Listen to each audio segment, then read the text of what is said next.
Friends, welcome you all in your channel excellent channel for student Shubham. तो आज के इस वीडियो में हम बात करेंगे रिलेशन होता क्या है। तो पिछले वीडियो में हमने बात किया था रिलेशन एंड फंक्शन चैप्टर में हमने इक्वलिटी ऑफ ऑर्डर्ड पेयर देखा था। ऑर्डर्ड पेयर क्या होते हैं यही जाना था, और Cartesian product of two sets क्या होते हैं ये हमने जाना था। उसके बेसिस पे एक्सरसाइज 2.1 था जिसको हमने पिछले वीडियो में सॉल्व किया था। तो इस वीडियो में हम एक्सरसाइज 2.2 को और रिलेशन होता क्या है इसको हम समझेंगे, ठीक है। तो और इसमें इस वीडियो में मैं कुछ जो ट्वेल्थ के कॉन्सेप्ट हैं, ट्वेल्थ की बातें हैं, ट्वेल्थ में रिलेशन में जो टाइप्स ऑफ रिलेशन बताए गए हैं उनको भी उनके भी बारे में मैं यहाँ डिस्कशन कर दूंगा। इसकी हेल्प से आप जाके ट्वेल्थ का भी एक्सरसाइज सॉल्व कर सकते हैं, ठीक है। लेकिन मैं एक्सरसाइज सॉल्व कराऊंगा 11th का ही, बस उसके कॉन्सेप्ट को यहाँ बता दूंगा, ठीक है। तो रिलेशन देखते हैं, रिलेशन होता क्या है। तो रिलेशन जो हमने कार्टेशियन प्रोडक्ट पढ़ा है, कार्टेशियन प्रोडक्ट में कोई भी दो हमने सेट लिया, दो नॉन एम्प्टी सेट लिया, उनका कार्टेशियन प्रोडक्ट बनाया। उसमें नंबर ऑफ एलिमेंट कितने हो रहे थे, तो जो नंबर ऑफ एलिमेंट पहले सेट में थे और जो नंबर ऑफ एलिमेंट दूसरे सेट में थे उनका मल्टीप्लिकेशन करते थे, और जो आता था इक्वल वो उतने नंबर ऑफ एलिमेंट होते थे कार्टेशियन प्रोडक्ट में, ठीक है। अब उस कार्टेशियन प्रोडक्ट के कि जितने सबसेट होंगे उतने नंबर ऑफ रिलेशन हम फॉर्म कर सकते हैं। यानी अगर कोई पूछे नंबर ऑफ रिलेशन कितने होंगे, तो कार्टेशियन प्रोडक्ट के जितने नंबर थे, कार्टेशियन प्रोडक्ट में जितने एलिमेंट्स थे उसके हेल्प से हम निकालेंगे कितने नंबर ऑफ सबसेट फॉर्म हो सकते हैं कार्टेशियन प्रोडक्ट का। उसका जितने नंबर ऑफ सबसेट होंगे उतने पॉसिबल रिलेशन हो सकते। तो नंबर ऑफ रिलेशन क्या होगा, हम जाते थे नंबर ऑफ सबसेट किसी सेट का अगर निकालना तो 2 to the power n होता था, और n होता था उस सबसेट में कितने नंबर ऑफ एलिमेंट हैं। अब जब कार्टेशियन प्रोडक्ट की बात होगी तो जो n होगा यानी number of element in Cartesian product वो कितना होगा, वो number of element in A और number of element in B दोनों के प्रोडक्ट के इक्वल होगा। यानी अगर इसमें p एलिमेंट है इसमें q एलिमेंट है तो पी क्यू के इक्वल होगा। तो 2 to the power pq ये हो गया हमारा number of relation form.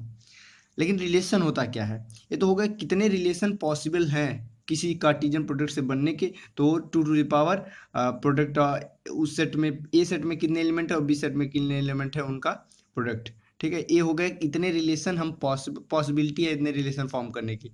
But relation क्या होता है, तो रिलेशन एक सबसेट होता है कार्टेशियन प्रोडक्ट का। सबसेट मतलब कार्टेशियन प्रोडक्ट का ही पार्ट होता है। मतलब रिलेशन में जो जो जो एलिमेंट्स आएंगे वो कार्टेशियन प्रोडक्ट के ही एलिमेंट उसमें रहते हैं रिलेशन में। जैसे जो सबसेट, अगर जो कोई सेट दूसरे सेट का सबसेट है इसका मतलब उस सेट के सारे एलिमेंट दूसरे सेट में बिलोंग कर रहे हैं। उसी तरह रिलेशन सबसेट है किसका, कार्टेशियन प्रोडक्ट का। यानी जो रिलेशन में जितने एलिमेंट आएंगे वो कार्टेशियन प्रोडक्ट के ही पार्ट होंगे, ठीक है। तो it is a subset of Cartesian product of two non empty set. Non empty set क्योंकि अगर एम्प्टी सेट हुआ तो कोई भी अगर एम्प्टी सेट हुआ तो नंबर ऑफ एलिमेंट इन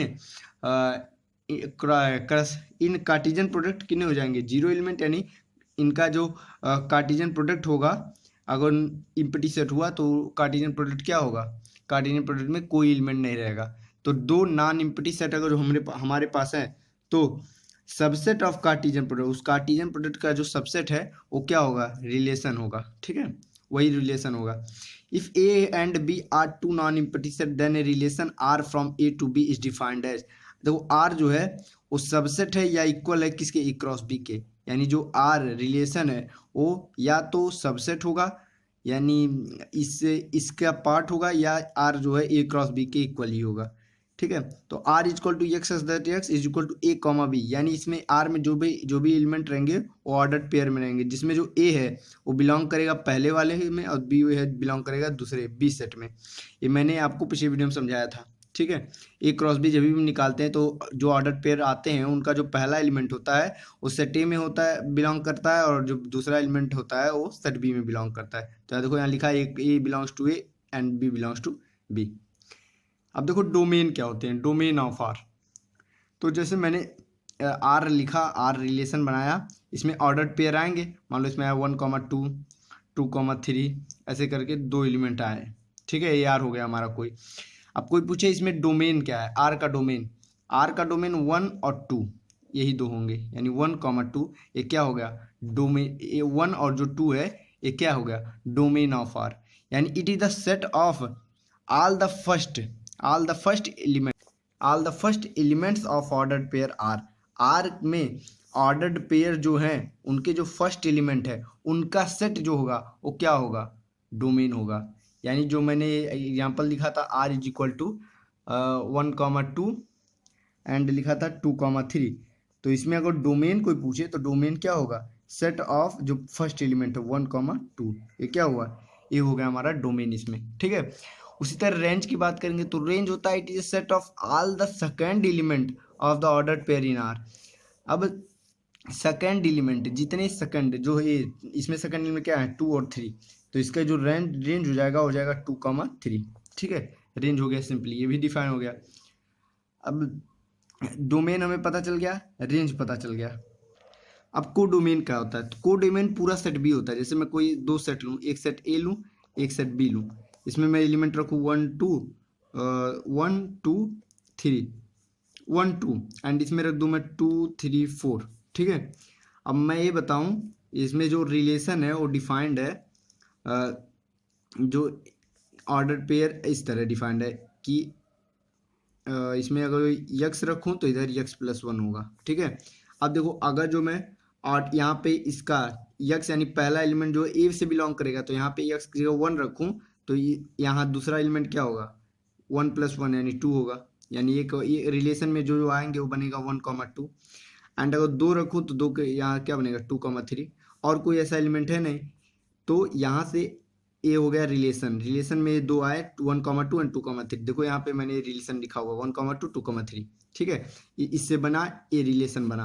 अब इस रिलेशन में डोमेन में मैंने निकाल लिया 1,2 जो पहला एलिमेंट है, रेंज निकाल लिया जो दूसरे एलिमेंट है 2,3 कोडोमेन ऑफ आर ये पूरा सेट भी हो जाएगा, यानी कोडोमेन जो है वो ये पूरा सेट भी, यानी कोडोमेन में जो आएगा कोडोमेन होगा 2,3, 4, यानी ये तीनों एलिमेंट आएंगे उसमें। रेंज में हमारा सिर्फ 2 3 आ रहा था, यानी जो रिलेशन में है वो आ रहा था, बट कोडोमेन में हमें पूरा सेट लेना पड़ेगा, ठीक है। ये हो गया आपका तो कोडोमेन क्या होता है उसके बारे में। अब अगला बात करते हैं टाइप्स ऑफ रिलेशन के बारे में। तो टाइप्स ऑफ रिलेशन में मैं पहला देखना चाहूँगा इम्पटी रिलेशन क्या होता है। तो इम्पटी रिलेशन मतलब r इज इक्वल टू 5, मतलब उस रिलेशन में कोई भी एलिमेंट ना हो। तो अगर वो किसी दो सेट में हम जब रिलेशन देखो पहले ए सेट हमने लिया 1,2,3, अब रिलेशन क्या है, रिलेशन डिफाइंड है x, y such that y is equal to x² + 3, x, y belongs to A, ठीक है, x और y दोनों ए से बिलोंग करना चाहिए, यानी ए क्रॉस से जो इसका एक जो ए रिलेशन है, ये जो रिलेशन डिफाइंड है वो किसका सबसेट है, तो ए क्रॉस ए का है, तभी ना x, y जो ऑर्डर पेयर के दोनों एलिमेंट हो ए से बिलोंग कर रहे हैं, तो ए क्रॉस ए क्या है इसका कार्टेशियन प्रोडक्ट है। अब देखो ये जो है इसी को हमें तोड़ना है, तो क्या है y is equal to x² + 3, यानी y कोई ए का ही y ए से बिलोंग कर रहा है, तो y किसी ए का एलिमेंट है, उस अकॉर्डिंग हमें x को भी सेट करना है। तो y की वैल्यू मैं 1 रखता हूँ, x की वैल्यू मैं 1 रखता हूँ, तो y इज इक्वल टू क्या मिलेगा हमको, x की वैल्यू अगर मैं 1 यहाँ से रखता हूँ तो y हमें क्या मिलेगा, y मिलेगा 1 का स्क्वायर 1 + 3 यानी 4 मिलेगा। अब देखो जो ये y दूसरा वाला मिला वो क्या ए में है, नहीं है, लेकिन यहाँ दिया है x और y दोनों ए में बिलोंग करना चाहिए, यानी कोई भी हमें वो ऑर्डर्ड पेयर ऐसा नहीं मिलेगा। अगर मैं y 2 रखूँ तो भी 2 का स्क्वायर 4 3 7 है, 2,7 आ रहा है, 3 रखूँ तो 3 का स्क्वायर 9 3 12 3,12 आ रहा है, यानी देखो ये जो दूसरा वाला मिल रहा है यानी रेंज मिल रहा है वो ए से बिलोंग नहीं कर रहा है, यानी कोई भी ऐसा एलिमेंट हमको नहीं मिला जो इस रिलेशन को सेटिस्फाई करे, यानी ये रिलेशन कैसा है इम्पटी रिलेशन है, ठीक है। एक और रिलेशन देख ले यूनिवर्सल रिलेशन क्या होता है। यूनिवर्सल रिलेशन मतलब जैसे यूनिवर्सल सेट होता था कि जो भी जितने भी सेट होते थे वो क्या होते थे सबसेट होते थे किसके यूनिवर्सल सेट के, उसी तरह जो सारे रिलेशन होते हैं वो किसके सबसेट होते हैं, वो ए क्रॉस बी, यानी जो Cartesian product of two set, यानी ए क्रॉस ए रहे या ए क्रॉस बी, अगर सेम एलिमेंट में ले रहे हैं तो ए क्रॉस ए, और अलग अलग सेम सेट का वो कार्टेशियन प्रोडक्ट निकालना है तो ए क्रॉस ए, और अलग अलग सेट का निकालना है तो ए क्रॉस बी। तो जो यूनिवर्सल सेट का यहाँ पे जो काम कर रहा है वो ए क्रॉस बी है, यानी जो आर है वो अगर जो ए क्रॉस बी के इक्वल हो जाए, यानी आर में जितने एलिमेंट्स आएंगे वो ए क्रॉस बी के इक्वल हो जाए, देन हम आर को क्या कहेंगे, यूनिवर्सल रिलेशन कहेंगे। ठीक है, अब ये जो तीन रिलेशन के बारे में हम अब पढ़ेंगे, रिफ्लेक्सिव, सिमेट्रिक एंड ट्रांजिटिव, ये आपके 11th में नहीं है, और इन तीनों को मिला के एक रिलेशन बनता है इक्विवेलेंस रिलेशन, वो भी आपके सिलेबस में नहीं है, 12th में है ये सब 12th में है। 12th में एक चीज़ और है, इक्विवेलेंस क्लास है, उसको 12th में ही डिस्कस करेंगे तो ज़्यादा अच्छा रहेगा, वहाँ पे बढ़िया समझ में आएगा, क्योंकि उसके क्वेश्चन भी वहाँ मिलेंगे। वैसे ज़्यादा क्वेश्चन उस पर है नहीं, आरडी में है और एनसीईआरटी में नहीं है, 12th में भी। तो हम reflexive, symmetric, transitive and equivalence relation होते क्या है बाय डिफिनीशन, एंड उनके कॉन्सेप्ट को हम यहाँ समझ लेते हैं। ठीक है, तो रिफ्लेक्सिव रिलेशन, किसी रिलेशन को रिफ्लेक्सिव होने के लिए क्या जरूरी है? एक रिलेशन रिफ्लेक्सिव तब कहा जाएगा यक्स such that A comma A, मतलब देखो जो ऑर्डर्ड पेयर है उनके दोनों एलिमेंट क्या होने चाहिए, सेम होने चाहिए, पहला कंडीशन। ए कॉमा ए, अगर ए कॉमा ए जो है वो रिलेशन में बिलोंग कर रहा है, अगर कोई रिलेशन है उसमें एलिमेंट है ए बी सी डी, जो भी एलिमेंट है, तो हर एलिमेंट का खुद से अगर रिलेशन होगा देन उस रिलेशन को हम रिफ्लेक्सिव कहेंगे। यानी जो अगर जो कोई सेट है, सॉरी ए कोई सेट है, A is equal to A B C, उस सेट में है ए बी सी, तो ए क्रॉस ए हम निकालेंगे, कुछ आएगा। ए क्रॉस ए जब हम निकालेंगे तो उसमें जो सेम एलिमेंट आते हैं वो क्या क्या हो सकते हैं, ए comma A, B comma B, C comma सी भी आएगा ए क्रॉस ए में। तो जो आर है, आर में अगर जो A comma A, B comma B and C comma C आया है, देन इस रिलेशन आर को हम कहेंगे रिफ्लेक्सिव रिलेशन। अगर जो इसमें से कोई एक यानी सी कॉमा सी नहीं आया है, ए कॉमा ए और बी कॉमा बी बस आया है, देन हम इसको रिफ्लेक्सिव नहीं कहेंगे। ठीक है, रिफ्लेक्सिव समझ गए होंगे। सिमेट्रिक देखेंगे, symmetric relation, if A comma B belongs to R, there implies B comma A belongs to R, then R is said to be symmetric relation. R को हम सिमेट्रिक रिलेशन तब कहेंगे अगर ए कॉमा बी आर में है और B comma ए भी are में है, देन हम आर को क्या कहेंगे, सिमेट्रिक रिलेशन। मतलब कोई सेट है, अगर जो आर इज इक्वल टू कोई सेट आर है, आर में 1,2 है, 1,1 है। अब पहले कोई एक सेट ले लिया, ए इज इक्वल टू मैंने सेट ले लिया, उस सेट में है 1 2 3, 1 2 दो एलिमेंट है, तो इसका जो क्रॉस प्रोडक्ट बना कुछ बना। अगर जो 1,1 2,2 एंड 2,1 ए है रिलेशन में, तो देखो यहाँ पे 1,1 है, यानी ए कॉमा बी, ए की जगह पर 1, बी की जगह पर 1, तो इसका रिवर्स बी कॉमा ए, यानी 1 1, फिर ए रिलेशन में है 2 क्या है, यानी जो सेम वाले हैं वो तो होंगे ही। बट अब यहाँ देखो 1,2 है रिलेशन में, और यहाँ 2,1, यानी इसका उल्टा जब करेंगे, ए कॉमा बी अगर रिलेशन में है और अगर बी कॉमा ए भी रिलेशन में होगा, तब हम उस रिलेशन को सिमेट्रिक कहेंगे। तो 1,2 है रिलेशन में, तो देखो क्या 2,1 भी है रिलेशन में, हाँ है 2,1, दैट्स वाई दिस रिलेशन को हम क्या कहेंगे, इस रिलेशन को हम कहेंगे सिमेट्रिक रिलेशन। अगर जो 2,1 नहीं होता रिलेशन में, सिर्फ 1,2 होता, यानी इसका ए कॉमा बी रिलेशन में होता, बट इसका जो जब इसको हम रिवर्स करते 2,1 वो हमें रिलेशन में नहीं मिलता, देन इस रिलेशन को हम सिमेट्रिक नहीं कहते। ठीक है, तो रिफ्लेक्सिव समझ गए, सिमेट्रिक समझ गए। ट्रांजिटिव क्या है? ट्रांजिटिव में दो केस होता है। देखो पहला ये कि अगर जो पहला है, अगर ए कॉमा बी रिलेशन में है, बी कॉमा सी रिलेशन में है, देन हम खोजेंगे, ध्यान से सुनना, अगर हमने पहले चेक किया, पहले हमें चेक करना है कि क्या ए कॉमा बी रिलेशन में है, अगर मिला हमें हाँ है रिलेशन में, आगे बढ़ो। फिर देखो बी का किसी और एलिमेंट के साथ बी कॉमा सी रिलेशन में है, देखो अगर जो मिल गया देन आगे बढ़ो। फिर देखो ए कॉमा सी, जब ये दोनों कंडीशन हमको मिल जाते हैं, देन हम देखेंगे कि ए कॉमा सी क्या रिलेशन में है। अगर ए भी मिल जाता है देन रिलेशन इज ट्रांजिटिव, अगर नहीं मिलता है then relation is not transitive. But अगर जो हमें यही दो शुरू के ही दो कंडीशन ना मिले, मतलब ए कॉमा बी रिलेशन में हो but B comma C relation में ना हो, या ऐसा पहला ही दो कंडीशन सेटिस्फाई ना हो, तो भी हम इस रिलेशन को क्या कहेंगे? ट्रांजिटिव कहेंगे। समझ रहे? ट्रांजिटिव इसको हम कहेंगे। अगर ए कॉमा बी रिलेशन में हो और बी कॉमा सी रिलेशन में हो, तब हम चेक करेंगे ए कॉमा सी रिलेशन में है या नहीं। अगर है तो ट्रांजिटिव है, नहीं है तो नॉट ट्रांजिटिव, ट्रांजिटिव नहीं है। बट अगर जो हमें यही दो वाला शुरू ना मिला, यानी ए कॉमा बी है रिलेशन में बट हमें बी कॉमा सी मिल ही नहीं रहा है, देन हम उसको ट्रांजिटिव सीधा कह देंगे। ठीक है? जैसे 12th में एक एग्जाम्पल दिया है कि रुको, पहले उसको उस एग्जाम्पल को मैं बाद में बताता हूँ, पहले मैं बता दूँ इक्विवेलेंस रिलेशन क्या होता है।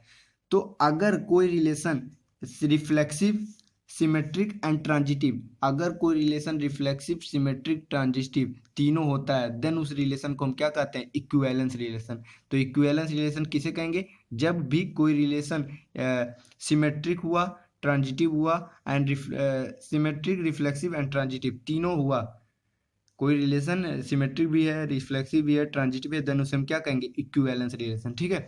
अब देखो जो एक एग्जांपल दिया है कि Ram is a wife of, नहीं राम नहीं, जैसे कुछ बढ़िया एग्जांपल है, आर उसमें डिफाइन है, आर कोई रिलेशन है, X such that, sorry order pair है ना, तो X comma Y such that इस तरह है, एक्स कॉमा वाई, यानी जो ऑर्डर पेयर है वो इस तरह डिफाइंड है कि यक्स है is a wife of Y, wife of Y, जो यक्स है वो वाई का वाइफ है। तो हमें से पूछा है वाई, यक्स क्या है? वाई की वाइफ है इस एक्स कॉमा वाई में। तो हमसे पूछा है क्या ये रिलेशन इक्विवेलेंस रिलेशन है, यानी हमको चेक करना है क्या ये रिलेशन रिफ्लेक्सिव है, सिमेट्रिक है और ट्रांजिटिव है। अगर तीनों है देन ये रिलेशन क्या है? इक्विवेलेंस है। अगर कोई नहीं है तो इसमें ये इक्विवेलेंस नहीं है। तो देखो, क्या यक्स कॉमा यक्स रिलेशन में बिलोंग कर सकता है? यानी अगर मैं यक्स कॉमा यक्स लूँ तो वो क्या रिलेशन में बिलोंग हो सकता है? यक्स कॉमा यक्स का रिलेशन में बिलोंग होने का मतलब क्या हुआ? इसका मतलब हुआ यक्स इज ए वाइफ। देखो, x is a wife of, अब वाई के जगह पे यहाँ क्या होगा? यक्स, यानी x is a wife of x. क्या ऐसा पॉसिबल है कि कोई खुद की वाइफ हो सकती है? क्या ऐसा पॉसिबल है कि कोई खुद की वाइफ हो सकती है? नहीं, यानी ये रिलेशन क्या नहीं है? रिफ्लेक्सिव नहीं है। रिफ्लेक्सिव के लिए हमें प्रूव करना था कि यक्स कॉमा यक्स बिलोंग करे रिलेशन में, तो ये नहीं बिलोंग हुआ, दैट्स वाई रिफ्लेक्सिव नहीं है। अब देखो, क्या ये सिमेट्रिक है? उसको भी देख लो। अब रिफ्लेक्सिव नहीं है तो हमें तो कंफर्म हो गया कि इक्विवेलेंस नहीं है, बट आप ये भी देख लो क्या ये सिमेट्रिक है या क्या ये ट्रांजिटिव है, यहाँ पे वो भी समझ लो। तो सिमेट्रिक होने के लिए क्या होना चाहिए कि if X comma Y belongs to relation, मतलब अगर यक्स कॉमा वाई रिलेशन में बिलोंग कर रहा है देन वाई कॉमा यक्स भी रिलेशन में बिलोंग करना चाहिए। इसका मतलब क्या हुआ? यक्स कॉमा वाई रिलेशन में बिलोंग कर रहा है, इसका मतलब X is a wife of Y. इस रिलेशन के आधार पे इसका मतलब क्या हुआ? X is a wife of Y, X जो है पत्नी है किसकी? वाई की। तो वाई कॉमा यक्स भी रिलेशन से बिलोंग करना चाहिए, इसका मतलब क्या हुआ? इसका मतलब हुआ Y is a wife of X. अब देखो, यहाँ से तुम कह रहे हो कि यक्स क्या है? यक्स पत्नी है वाई की, यहाँ से कह रहे हो वाई पत्नी है यक्स की। क्या ये पॉसिबल है? अभी पहले वाले में कहे यक्स कॉमा वाई बिलोंग कर रहा है रिलेशन, यानी यक्स क्या है? वाइफ है वाई की, इसका मतलब वाई क्या होगा? हस्बैंड होगा। अब यहाँ करो Y is a wife of X, यानी ये नहीं बिलोंग करेगा, यानी यक्स कॉमा वाई रिलेशन में है तो वाई कॉमा यक्स रिलेशन में नहीं है, दैट्स वाई ये क्या नहीं है? ये सिमेट्रिक भी नहीं है। अब देखो ट्रांजिटिव का खेल। ट्रांजिटिव में आप देखोगे, इफ ट्रांजिटिव में क्या कहा है? ट्रांजिटिव में है if A comma B belongs to relation, यानी अगर जो यक्स कॉमा वाई रिलेशन से बिलोंग कर रहा हो देन हम चेक करेंगे बी कॉमा सी, यानी वाई कॉमा जेड कोई ले लो, इसको चेक करेंगे क्या ये रिलेशन से बिलोंग कर रहा है। अगर ये दोनों बिलोंग कर रहा है देन हम चेक करेंगे यक्स कॉमा जेड रिलेशन से बिलोंग कर रहा है नहीं, बट पहले इन दोनों को तो चेक करें।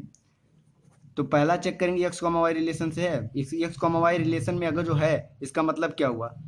X is a wife of Y, मतलब यक्स क्या है? वाइफ है किसकी? वाई की, यानी वाई क्या हुआ? हस्बैंड हुआ। Y comma Z belongs to relation, यानी Y is a wife of Z, क्या ये पॉसिबल है? ये दूसरा ही नहीं पॉसिबल है, तो हम तीसरा चेक ही नहीं करेंगे। और जब दूसरा नहीं पॉसिबल है, देखो Y is a wife of Z, अब वाई जो है एक बार हस्बैंड बन चुका है तो यहाँ वाई वाइफ कैसे बनेगा? तो Y is a wife of Z, that is not possible, यानी ये दूसरा ही नहीं पॉसिबल हुआ। अगर जो ये पॉसिबल होता देन हम तीसरा चेक करके बताते कि ये ट्रांजिटिव है या नहीं, बट ये दूसरे में ही नहीं पॉसिबल हुआ तो हम इसको ट्रांजिटिव कहेंगे। ये ट्रांजिटिव होगा तब, अगर जो दूसरे में नहीं पॉसिबल तो ट्रांजिटिव होगा, अगर दूसरे में अगर पास हो गया होता देन हम तीसरा चेक करके बताते। ठीक है, तो आप समझ गए होंगे रिफ्लेक्सिव, सिमेट्रिव एंड ट्रांजिटिव होता क्या है। ठीक है, अब हम बात करेंगे इक्विवेलेंस भी समझ गए, तीनों तीन रिफ्लेक्सिव भी है, सिमेट्रिव है, ट्रांजिटिव है, देन उस रिलेशन को क्या कहेंगे, इक्विवेलेंस रिलेशन। अगला हम बताएंगे एक्सरसाइज जो 2.2 है उसको हम यहाँ पे सॉल्व करेंगे। ठीक है, एक्सरसाइज 2.2 देखेंगे। एक्सरसाइज 2.2 में जो पहला क्वेश्चन है उसमें कहा है let A is equal to एक सेट दिया है 1 2 3 4 5 6 1 से 14 तक। ठीक है, define relation R from A to A का खुद से ही, मतलब जो हमारा इसका जो यूनिवर्सल रिलेशन बनेगा, मतलब जो इसका मेन सेट है, जो इसका कार्टेशियन प्रोडक्ट है वो ए क्रॉस ए से हम निकालेंगे। ठीक है, तो ए से ए में ही रिलेशन है, और वो रिलेशन किस तरह डिफाइंड है, रिलेशन डिफाइंड है कि 3x minus y is equal to 0, x comma Y belongs to A, write down its domain, codomain, range. अब देखो इसको हम उस फॉर्म में बना रहे हैं, दिस एंड दिस। इसमें है 1 2 3 डॉट डॉट डॉट 14 तक एलिमेंट है, इसमें भी होंगे 1 2 3 डॉट डॉट डॉट 14 का, क्योंकि हमें जो रिलेशन डिफाइन करना है वो हमें ए और ए इन्हीं में हमें रिलेशन डिफाइन करना है, तो दोनों में ए के एलिमेंट होंगे 1 से 14 1 से 14। अब जो रिलेशन हमें दे रखा है वो 3x minus y is equal to 0। ठीक है, अगर x की वैल्यू वाई, यानी यहाँ से हम लिख सकते हैं 3x is equal to y, इसको सॉल्व करेंगे तो अगर x की वैल्यू 1 रखूँ देन y हमको मिलेगा 3। ठीक है, अगर x की वैल्यू 2 रखूँ देन y हमको मिलेगा 3 दूना 6, x की वैल्यू 3 रखूँ y मिलेगा हमको 3 त्रिका 9, x की वैल्यू 4 रखूँ तो 4 3 12, y की वैल्यू 4 मिली। x की वैल्यू 5 रखूँ देन y की वैल्यू 5 3 15 मिली। बट यहाँ देखो, यहाँ तक तो हमें चलना था, क्योंकि देखो x और y जो ऑर्डर पेयर के जो एलिमेंट हैं, रिलेशन में जो एलिमेंट आएंगे x और y के, जो भी ऑर्डर पेयर के एलिमेंट होंगे वो किससे बिलोंग करना चाहिए, सेट ए से बिलोंग करना चाहिए। यहाँ 1 3 जो हमें ऑर्डर पेयर मिला, देखो 1 सेट ए में बिलोंग है कर रहा है, 3 भी सेट ए में है, 2 6 दोनों सेट में है, 3 और 9 भी सेट ए में है, 4 और 12 भी सेट ए में है, बट 5 तो है सेट ए में, 15 नहीं है, दैट्स वाई इसके आगे नहीं पॉसिबल है। 6 रखेंगे तो और अब बढ़ते जाएगा, तो यहाँ जो बना 1 के साथ किसका पेयर बना, 3 का बना, फिर 2 के साथ जिसका बना 6 का बना, फिर 3 का 9 के साथ बना, 4 का 12 के साथ बना, उसके बाद का नहीं बनेगा। ठीक है, तो हमारा जो रिलेशन बना तो उसमें सिर्फ ये 4 ऑर्डर पेयर होंगे। ठीक है, तो रिलेशन इज इक्वल टू देखो बना 1,3 2,6 3,9 4,12, ये हो गया हमारा रिलेशन। अब इस रिलेशन की हेल्प से हम डोमेन बता सकते हैं, क्योंकि इसमें डोमेन भी पूछा है, तो डोमेन हम क्या बताएंगे, जो पहला एलिमेंट है 1 2 3 4, तो डोमेन ऑफ आर क्या होगा 1 2 3 4। कोडोमेन कह रहा हूँ, रेंज बताना है, तो रेंज में देखो 3 6 9 12 जो हमारा दूसरा एलिमेंट है, तो रेंज में हो जाएगा 3 6 9 12। अगला कोडोमेन ऑफ आर बताना है, तो codomain of R set B के इक्वल होगा। ठीक है, अब सेट बी यहाँ पे क्या है, सेट बी यहाँ पे ए ही है, क्योंकि ए का ए के साथ ही रिलेशन ले रहे हैं, तो कोडोमेन जो होगा इसी के इक्वल होगा, जो हमारा सेट ए है, यानी 1 से लेके 14 तक। ठीक है, पहला क्वेश्चन समझ में आया होगा। दूसरा क्वेश्चन देखते हैं, इसमें क्या है, define relation R on set N of natural number by, जो रिलेशन डिफाइंड है नेचुरल नंबर के सेट में, नेचुरल नंबर के सेट्स में रिलेशन डिफाइंड है y is equal to x plus 5, x is a natural number less than 4, जो x है उसकी वैल्यू देखो लिमिटेड कर दी गई है कि नेचुरल नंबर है less than 4, x comma Y belongs to natural number, यानी जो सेट डिफाइंड है x भी नेचुरल नंबर से होगा, ऑर्डर पेयर के जो दोनों एलिमेंट है दोनों नेचुरल नंबर से, यानी natural number two natural number relation defined है। ठीक है, दोनों रिलेशन कहाँ से है, नेचुरल नंबर, यहाँ क्या रहेगा 1 2 3 4 डॉट डॉट डॉट। अब देखो लेकिन x की वैल्यू जो है वो लिमिटेड कर दिया है लेस देन 4, यानी जो पहला एलिमेंट है, ये जो सेट है, ये पहला एलिमेंट किसी पहले नेचुरल नंबर इस सेट से होगा, तो इसमें जो वैल्यू लिमिटेड है वो लेस देन 4, यानी 1 2 और 3, यही 3 पॉसिबल वैल्यू है, तो इन तीनों पे हम रख के y की वैल्यू निकालेंगे कि यानी हमें रेंज क्या मिल रहा है, यानी 3 डोमेन हमें बता दिया कि डोमेन यानी जो x की वैल्यू है वो यही ले सकते हैं, लेस देन 4 नेचुरल नंबर हो और लेस देन 4, तो ये होगा, यही सब होंगे 1 2 3, तो 1 रखेंगे तो हमें यहाँ मिलेगा y की वैल्यू 6, 2 रखेंगे तो हमें 7 मिलेगा, 3 रखेंगे तो हमें 8 मिला। यानी जो रिलेशन बना वो क्या बना, 1,6, 2,7, 3,8, ये हमें क्या मिला, रिलेशन मिला। इन रोस्टर फॉर्म में हमें लिखना था। Repeat the relationship using roster form. Write down the domain and range. अब डोमेन ऑफ आर क्या हुआ, 1 2 3, 1 2 3 हो गया। रेंज ऑफ आर क्या होगा, 6 7 8, 6 7 8 हो गया, खत्म हो गया। Question number 2 solve. देखो क्वेश्चन नंबर 3 देखो, इसमें कहा है ए इज इक्वल टू दे रखा है 1 2 3 5, B is equal to 4 6 9। Define a relation from A to B. A से बी में जो रिलेशन डिफाइन है वो क्या है, R is equal to x comma Y such that difference between x and y is odd. जो relation है वो एक्स वाई का ऑर्डर पेयर है, इस तरह है कि जो ऑर्डर पेयर का जो डिफरेंस है वो क्या है, ऑड आना चाहिए। एक्स ए से बिलोंग करेगा, वाई बी से, तो हमें पता ही है। तो अब इनको हम रोस्टर फॉर्म में लिखना है हमें। तो देखो क्या क्या होगा, पहले हम निकाल लेंगे ए क्रॉस बी। वैसे निकालना है, अगर जो आप को बढ़िया से आता है देन निकालने की ज़रूरत नहीं है, बट निकाल लेंगे तो ज़्यादा अच्छा होगा। 4 एलिमेंट इसमें, 3 इसमें, यानी ए क्रॉस बी में कितने एलिमेंट आएंगे, 12 एलिमेंट, 12 एलिमेंट आएंगे। कौन कौन होंगे, 1,4, 1,6, 1,9। Cartesian product of two set करना मैंने आपको बताया है, ये वही कर रहा हूँ। 1 से तीनों का लिया, फिर 2 का 2,4, 2,6, 9 हो गए हाँ, एंड फिर 2,9, उसी के साथ 3 का लिया, 3,9 तक, फिर उसके बाद 5 का लिया, 5 से 9 तक। ठीक है, अब देखेंगे इसमें किन दो सेट का जो डिफरेंस है वो ऑड है, उनको हम रिलेशन में पुट कर देंगे। एंड इन रोस्टर फॉर्म जो रिलेशन होगा वो किसके इक्वल होगा, देखेंगे किन दो सेट का जो डिफरेंस है ऑड हमें मिल रहा है। 4 और 1 इनका डिफरेंस क्या होगा, 3, यानी ऑड है, यानी इसको पुट करेंगे। 6 और 1 इनका डिफरेंस ऑड है, 5 आएगा। 9 और 1 इनका डिफरेंस क्या आएगा, 8 आएगा, यानी इवन आएगा। देखो हम इतना जानते हैं कि अगर इवन और ऑड, दो नंबर जो है इवन और ऑड हैं, तो उनका जो डिफरेंस होगा वो क्या होगा, इवन और ऑड, तो उनका डिफरेंस ऑड आएगा।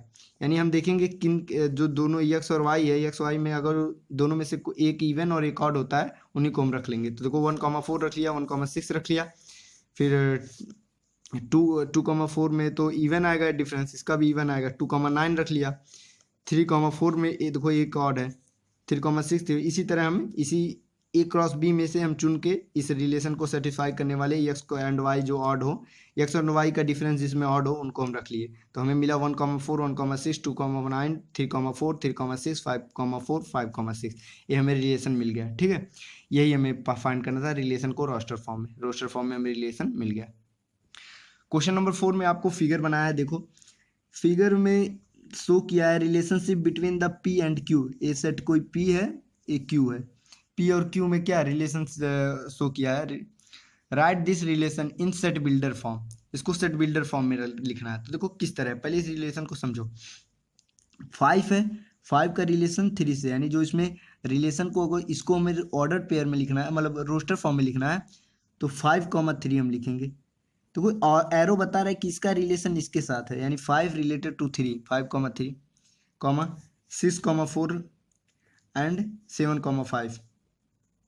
अब रोस्टर फॉर्म में मिल गया। अब इसी को हमें सेट बिल्डर फॉर्म में लिखना, तो इसको हम इस तरह सेट बिल्डर फॉर्म में लिखेंगे कि R is equal to x comma Y such that, इस तरह है कि जो वाई है वो इक्वल है एक्स में से 2 माइनस करने में। देखो एक्स यानी ये 5 में से जब 2 माइनस करें 3 मिल रहा है, 6 में से 2 माइनस 4 मिल रहा है, 7 में से 2 माइनस 5 मिल रहा है। यानी इसको हम डिफाइन करेंगे y is equal to x minus 2 for x की वैल्यू जो है, for x is equal to 5 6 7। X की वैल्यू 3 है तो यही रख देंगे, एक्स की वैल्यू इतना डिफाइंड है 5 6 7। देखो ये मैंने लिख दिया सेट बिल्डर फॉर्म में, यही होगा इसका आंसर पहले का। दूसरा दिया है इन रोस्टर फॉर्म में, तो रोस्टर फॉर्म में तो मैंने लिख ही दिया 5 3 6 4 7 5, 5 3 6 4 7 5। डोमेन पूछा है, तो यहाँ देखो पहला एलिमेंट 5 6 7, ये हो गया डोमेन। और दूसरा पूछा है रेंज, रेंज क्या होगा 3 4 5, ये हो गया रेंज। अगर यहाँ पूछ लेता कि आपको बताइए कोडोमेन ऑफ सेट, तो कोडोमेन जो होगा सेट क्यू के इक्वल होगा, यानी कोडोमेन रेंज के इस बार इक्वल आएगा, यानी कोडोमेन इज इक्वल टू क्या आएगा 3 4 5 ही आएगा, यही ना, सेट क्यू के इक्वल ही होगा, सेट क्यू के इक्वल होगा कोडोमेन। ठीक है, अगले क्वेश्चन पे आते हैं। क्वेश्चन नंबर 5, इसमें क्या कह रहा है देखो। क्वेश्चन नंबर 5 में let A is equal to 1 2 3 4 6। R is a relation on A defined by, A पहली रिलेशन है, मतलब एक क्रॉस ए ही है इसमें, देखो ए कॉमा बी इस तरह है, A comma B such that A comma B belongs to A, मतलब दोनों ए से बिलोंग करें, यानी जो रिलेशन है वो ए क्रॉस ए से लिया गया है। B is exactly divisible by A, इस तरह है कि जो बी है वो पूरी तरह से डिविजिबल हो ए से। तो इसमें कितने एलिमेंट है, 5, तो इसका 5 × 5 यानी 25 एलिमेंट आएंगे ए क्रॉस ए में। तो उसको लिखना उतना ज़रूरी नहीं है, वैसे आप लिख के बनाएंगे तो और अच्छा रहेगा, लेकिन ऐसे भी समझ ले। तो देखो अब आर को रोस्टर फॉर्म में लिखना है, इसमें 6 एलिमेंट उसमें 6।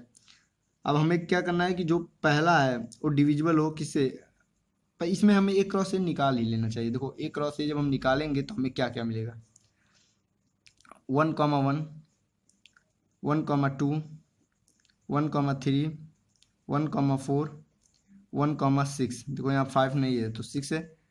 फिर 2,1, 2,2, 2,3, 2,4, 2,6, 3,1, 3,2, 3,3, 3,4, 3,6, 4,1, 4,2, 4,3, 4,4, 4,6, 5,1, 5 कर रहा हूँ, 6,1, 5 तो इसमें है नहीं, 6,1, 6,2, 6,3, 6,4 एंड 6,6। ये हमें मिल गया पूरा रिलेशन। अब देखो इसमें क्या कहा है कि जो बी हो वो डिविजिबल हो, एग्जैक्टली डिविजिबल हो इसे, यानी जो ए वाला सेकंड एलिमेंट हो वो फर्स्ट एलिमेंट से एग्जैक्टली डिविजिबल। तो देखो कहाँ कहाँ है, 1,1 में क्या ऐसा है, हाँ है, तो इसको रख दिया। 1,2 में 2 इज एग्जैक्टली डिविजिबल बाई 1, हाँ है। देखो इसमें पूरा होगा क्योंकि जो 1 से सब डिविजिबल होंगे। तो 1, 2 यहाँ 6 तक हो गया। यहाँ देखो क्या 1 एग्जैक्टली डिविजिबल 2 से, नहीं होगा। 2 और 2 में यस होगा, 2 और 2 हो गया, इसमें 2 और 2 हो गया। 2 और 3 नहीं होगा, 2 और 4 होंगे, 2 और 6 भी होंगे। इसी तरह हम ढूंढ लेंगे कि किसमें जो बी वाला है वो एग्जैक्टली डिविजिबल है ए से, तो डिविजिबल इसको ढूंढ लेंगे, देन उसके बाद से हम इसको रिलेशन में लिख देंगे, इसका सेट बना के ये हो गया हमारा रिलेशन। ठीक है, अब इसमें पूछा है हमें, क्या पूछा है और डिविजिबल बाई ए, तो पहला पूछ लिया, रोस्टर फॉर्म में हमने लिख दिया। दूसरा क्या है, find the domain of R, इसका डोमेन यानी पहला एलिमेंट 1 क्या होगा, देखो 1 कई बार है तो एक किसी सेट में एक एलिमेंट को एक ही बार लिखते हैं। तो 1 हो गया, 2 भी है, 2 हो गया, 3 है, 3 हो गया, 4 है, 4 हो गया, 6 है, 6 हो गया। एंड डोमेन ऑफ आर क्या हो गया, सेट ए के इक्वल ही हुआ। ठीक है, find the range of R, range भी क्या होगा, देखो 1 होगा, 2 होगा, 3 होगा, 4 होगा, 6 होगा, पांचों एलिमेंट इसमें आ रहे हैं तो पांचों लिख दिया हमने, ये हो गया हमारा डोमेन, ये हो गया रेंज हो गया। ठीक है, छठवें क्वेश्चन में देखो, determine the domain and range of the relation R defined as this, x की वैल्यू डिफाइंड 0 से 5 तक। अब हर यक्स की वैल्यू, हर एक वैल्यू यहाँ पे रखते जाओ, आपको यक्स यानी पहले यक्स की जगह पे क्या रखो, 0 रखो, तो हमें वाई क्या मिलेगा, 0 + 5 यानी 5 मिला। फिर 1 रखो तो 6 मिलेगा, 0 5 मिला, 1 रखे तो 6 मिला, 2 रखे तो 7 मिला, 3 रखे तो 5 3 8 मिला, 4 रखे तो 5 4 9 मिला, 5 रखे 5 5 10 मिला। तो ये हमें क्या बन गया, रिलेशन मिल गया रोस्टर फॉर्म में। अब पूछा डोमेन और रेंज, तो डोमेन क्या हो जाएगा, 0 1 2 3 4 5, ये हो गया हमारा डोमेन। रेंज है तो रेंज हो जाएगा 5 6 7 8 9 10, 5 6 7 8 9 10, खत्म। अगला देखते हैं क्वेश्चन नंबर 77 में क्या कहा है, write the relation R x, x³ such that x is a prime number less than 10 in roster form. x क्या है, प्राइम नंबर है 10 से कम, तो 10 से कम कौन कौन से प्राइम नंबर आते हैं, आप पहले एक किनारे एक जगह लिख लो, 2 आता है, 3 आता है, 5 आता है, 7 आता है, यही 4 आते हैं। अब x की वैल्यू क्या है हमें पता चल गई, 2 3 5 7, लेस देन 10 में यही चारों आएंगे प्राइम नंबर, तो x की वैल्यू ये पुट करेंगे, y निकल जाएगा, तो यहाँ 2 पुट किया तो 2, 2³ यानी 8 मिला, 3, 3 का क्यूब यानी 27 मिला, 5, 5 का क्यूब, 5 5 25, 25 5 जा 125 मिल गया, 7, 7 का क्यूब, तो 7 7 जा 49, 49 में 7 का मल्टीप्लाई करेंगे तो 343। ये मिल गया हमको रिलेशन, इन रोस्टर फॉर्म में लिखना था, रोस्टर फॉर्म में 2, 8, 3, 27, 5, 125 एंड 7, 343। डोमेन पूछता है तो डोमेन हो जाता है 2 3 5 7 का सेट, एंड कोडोमेन हो जाता है 8 27 25 125 एंड 343 का सेट। ठीक है, क्वेश्चन नंबर 8 देखेंगे, इसमें क्या है, let a is equal to x y z, b is equal to 1, 2, find the number of relation from a and to b, a to b में। तो पहले देखो a क्रॉस b में कितने एलिमेंट होंगे, तो ए क्रॉस बी में number of element in A into number of element in B. A में कितने हैं 3 एलिमेंट, बी में कितने हैं 2 एलिमेंट, दोनों को मल्टीप्लाई करेंगे 6 एलिमेंट होंगे किसमें ए क्रॉस बी में। ए क्रॉस बी में नंबर ऑफ एलिमेंट मिल गए। अब जो रिलेशन होता है, नंबर ऑफ रिलेशन पूछा है, तो नंबर ऑफ रिलेशन जो है वो क्या होता है, नंबर ऑफ सबसेट कितने फॉर्म होंगे ए क्रॉस बी के, ए क्रॉस बी के जितने, ए क्रॉस बी एक सेट बना ना, तो उस सेट के जितने नंबर ऑफ सबसेट होंगे वही क्या होगा, नंबर ऑफ रिलेशन होगा। यानी नंबर ऑफ सबसेट, किसी सेट का नंबर ऑफ सबसेट निकालने के लिए 2 टू द पावर n करते हैं। n क्या होता है, उस सेट में कितने एलिमेंट होते हैं, और यहाँ पे सेट क्या है ए क्रॉस बी है, तो ए क्रॉस बी में कितने एलिमेंट होंगे 6 एलिमेंट, तो यहाँ हम 2 का पावर 6 रखेंगे। Number of relation in A to B is equal to 2 to the power 6 and ये हो गया 64 के इक्वल, ये हो गया नंबर ऑफ रिलेशन। अब देखो लास्ट क्वेश्चन है, 9th क्वेश्चन एक्सरसाइज 2.2 का। लेट, आपको दे रखा है let R be the relation on Z defined by R is equal to A comma B such that A comma B belongs to Z, A minus B is an integer, find the domain and range. अब देखो are क्या है, relation है जो Z पे relation on Z defined bye Z पे relation है, यानी जो जो दोनों है जेड है, और जेड क्या होता है, जेड होता है इंटीजर, ठीक है। तो इंटीजर यानी वहाँ आएगा -2 -1 0, इधर भी पूरा इन्फिनाइट तक, इधर भी पूरा इन्फिनाइट तक 1 2, ठीक है। इसी तरह इसमें भी आएगा। तो हमें कहा है कि एक जो रिलेशन बनेगा ए कॉमा बी ऑर्डर पेयर, वो इस तरह डिफाइंड है कि ए माइनस बी हमें क्या मिले, इंटीजर मिले। तो देखो अगर कोई भी इसमें 2 लोगे आप, देखो -2 -1 0 1 2 3 कुछ भी, किसी 2 का जब डिफरेंस लोगे तो आपको कंफर्म है कि क्या मिलेगा, इंटीजर ही मिलेगा। तो यानी जो जेड के जो डोमेन में जितने एलिमेंट हैं, सारे एलिमेंट को का किसी भी एलिमेंट के साथ जब हम लेंगे क्या, उसके साथ जब डिफरेंस इसका लेंगे ए माइनस बी करेंगे, देन हमको जो रिजल्टेंट मिलेगा वो भी हमको इंटीजर ही मिलेगा, यानी वो भी हमें जेड मिलेगा। यानी जो डोमेन ऑफ आर हुआ वो जेड, यानी हर एक जेड, इसमें हर जेड के, यानी जेड मतलब क्या है, जेड यहाँ पे जो सेट है, इस सेट के सारे एलिमेंट पे कुछ ना कुछ हमें रेंज मिलेगा, यानी जो डोमेन हुआ वो हमें जेड सीधा लिख देंगे।